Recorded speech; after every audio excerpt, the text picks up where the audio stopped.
Progressive Caucus. The Democratic congressman now from the Hill is with us as well. Congressman Welch is with me. And sir, good morning to you. Good morning. Where are we from your view? Well, it's a mess. You know, the reason Ronald Reagan, who was a fierce fighter on budget and tax issues, kept this question of the debt ceiling and America paying its bills completely separate.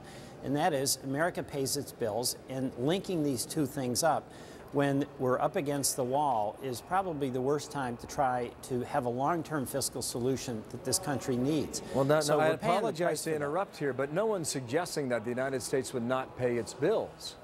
Well, there still would be revenue into Washington August 3rd. Well, you know what? I actually think that's a hopeful theory. I hope you're right.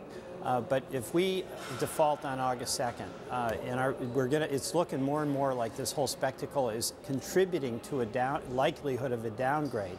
It's just very regrettable. I mean, if we have to pay $100 billion more in debt service, that's going to be bad for the Republican point of view. It's going to be bad for the Democratic point of view. So bottom line, we've got to get somewhere to a compromise. But my comment was not just one that was born out of hope. It's born out of fact. $200 billion a month in revenue to Washington. You use that money, prioritize your spending, and who gets paid? And that's where that's how the bills are paid. It is how the bills are paid, and if you're prioritizing, it means some people will get paid and some people will get stiffed. And the credit markets are going to punish, the bondholders are going to pistol whip us into ultimately raising that debt ceiling so that all of the people to whom money is owed will be paid when they're supposed to be paid.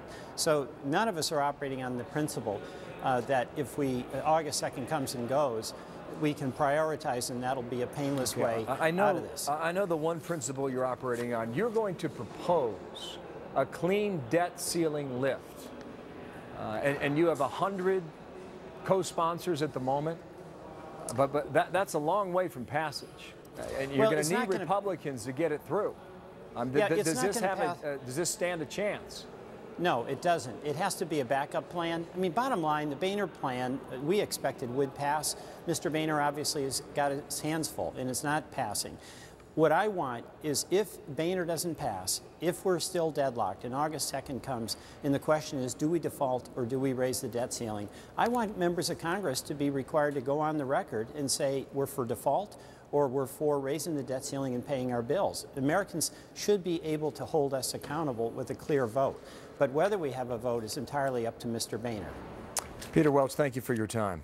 Democrat from Vermont with the proposal to raise the debt ceiling clean, which is something I think the White House wanted several weeks ago, if not months ago. Peter Welch, thank you for your time. We're waiting on the president, as you can see from the camera there at the White House, Mark. You know, it's interesting, Bill.